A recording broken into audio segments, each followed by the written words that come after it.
తెలంగాణ భవన్లో మాజీ మంత్రి హరీష్ రావు మాట్లాడుతున్నారు. లైవ్లో చూద్దాం. మీరు చూస్తే ఈరోజు గాంధీ భవన్లో పిసిసి అధ్యక్ష పదవి బాధ్యతలు చేపట్టే సందర్భంగా రేవంత్ రెడ్డి గారు మాట్లాడిన భాష ఏందండి? ఆయన ఎన్ని అబద్ధాలు మాట్లాడిండు, నా గురించి పట్టుకొని ఏం భాష మాట్లాడిండో మీరందరూ కూడా చూశారు.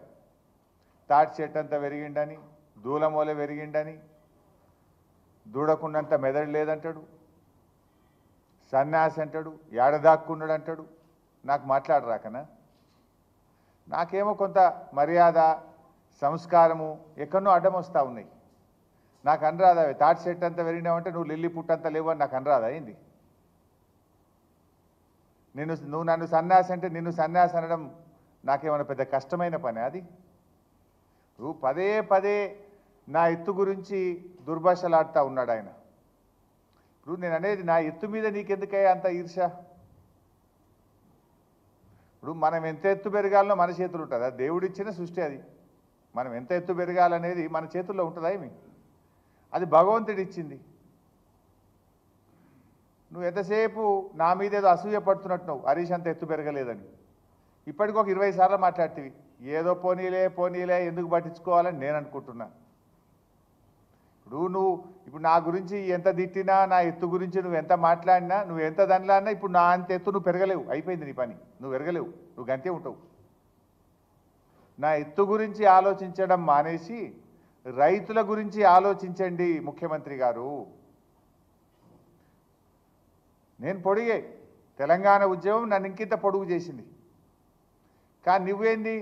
నీ బుద్ధి కురచ, నీ చరిత్ర కురచ, నీ భాష కురచ, నీ కురచతనం వల్ల కలిగిన ఆత్మన్యూన్యతా భావం వల్ల పదే పదే నువ్వు నా పొడుగు గురించి మాట్లాడి నీ విలువ నువ్వు తగ్గించుకుంటున్నావు. రేవంత్ రెడ్డి గారు బంద్ చేయి, ఊకే అవి చిల్లర మాటలు బంద్ చేసి రైతుల గురించి ఆలోచించు, రాష్ట్రం గురించి ఆలోచించు, ప్రజల గురించి ఆలోచించు, ప్రజలకు ఏం చేయాలనో ఆలోచించు.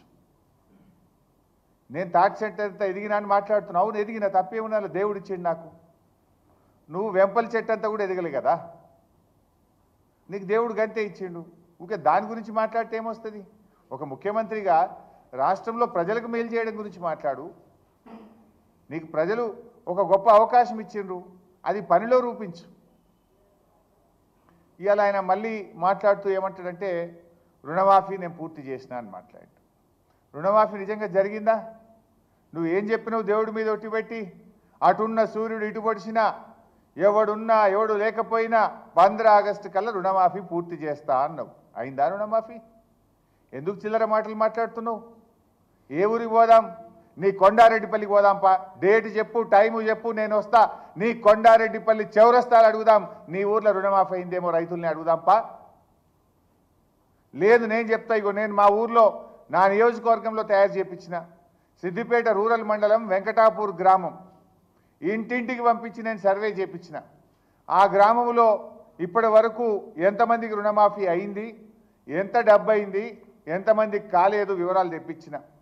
వెంకటాపురం గ్రామం సిద్దిపేట మండలం రుణమాఫీ జరిగింది 122 మందికి, జరగంది 82 మందికి రుణమాఫీ జరగలేదు. ఇందులో జరిగిన రుణమాఫీ ఎంత అంటే 1,13,74,552 రూపాయలు. జరగని డబ్బు ఎంత అంటే 1,05,40,645 రూపాయలు. 82 మందికి ఇంకా 1,05,40,645 రూపాయల రుణమాఫీ జరగవలసి ఉన్నది. నువ్వు జరిగింది అని నోరు పెద్దగా చేసుకున్నంత మాత్రాన, నోటికి వచ్చినట్టు మాట్లాడినంత మాత్రాన జరగదు కదా. నిజంగా రుణమాఫీ జరుగుంటే సురేందర్ రెడ్డి గారు అనే రైతు ఎందుకు ఆత్మహత్య చేసుకుంటాడు? ఆ రైతు ఆత్మహత్య కారణం నువ్వు, నీ ప్రభుత్వ విధానాలు, నీ ఫెయిల్యూర్. అది సురేందర్ రెడ్డి గారి ఆత్మహత్య ప్రభుత్వ హత్య. రేవంత్ రెడ్డి ముఖ్యమంత్రిగా ఫెయిల్యూర్ కావడం వల్ల జరిగిన హత్య అని నేను చెప్పక తప్పడం లేదు. నువ్వట ఇచ్చిన మాట నిలబెట్టుకున్నావు. యాడ నిలబెట్టుకున్నావు? అయిందా రుణమాఫీ? రాష్ట్రంలో 42 లక్షల మంది రైతులకు 31,000 కోట్ల రూపాయలు రుణమాఫీ జరిగేది ఉంటే మీరు చేసింది నీ ముఖానికి 17,000 కోట్లు. సగం మంది రైతులకు కూడా రుణమాఫీ చేయలేదని నువ్వే చెప్తున్నావు. ఇంకా నీ సిగ్గుగా నా గురించి మాట్లాడే నైతికత ఎక్కడిది? దొంగతనం చేసిన దొంగనే దొంగ దొంగ అన్నాడట. నువ్వు రైతుల్ని మోసం చేసింది నువ్వు, మాట తప్పింది నువ్వు, రుణమాఫీ చెయ్యంది నువ్వు, ఇంకా నా గురించి మాట్లాడతావా? నన్ను పట్టుకొని సన్యాసి, ఏం మాట నిలబెట్టుకున్నావు సన్యాసి అని నేను అనరాదా అయింది? నాకు మాట తప్పిన సన్యాసి, మోసం చేసిన సన్యాసి అని 100 సార్లు అనగలుగుతాను నిన్ను. కానీ నాకు సంస్కారం ఉన్నది. నువ్వు ఎన్ని అబద్ధాలు ఆడినావు. ఈయనట అన్ని మాటలు నిలబెట్టుకున్నాడట. ఏం చెప్పినావు నీ మేనిఫెస్టోలో? 100 రోజుల్లో 6 గ్యారెంటీలు అమలు చేస్తా అని మాట తప్పిన సన్యాసివి నువ్వు కాదా? డిసెంబర్లో ఇందిరమ్మ రాజ్యం వస్తుంది, 4000 పింఛన్ ఇస్తావా, నీ మన్మడు కాళ్ళొత్తుతాడని చెప్పి ఓట్లేయించుకొని మోసం చేసిన సన్యాసివి నువ్వు కాదా? ఇచ్చినవా 4000 పింఛన్? మహిళలకు 2500 రూపాయలు ఇచ్చినవా?